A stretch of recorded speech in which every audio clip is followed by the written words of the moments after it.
Cat Whitepaws has been thinking about the matter, that is, about trusting strangers, for a couple of hours.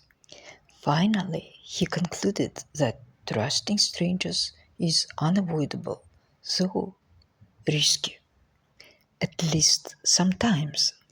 Fortunately, Cat Whitepaws seldom faced strangers personally, and all these cases were in a safe environment, that is, either near the window or at father's place, that is, at the garage.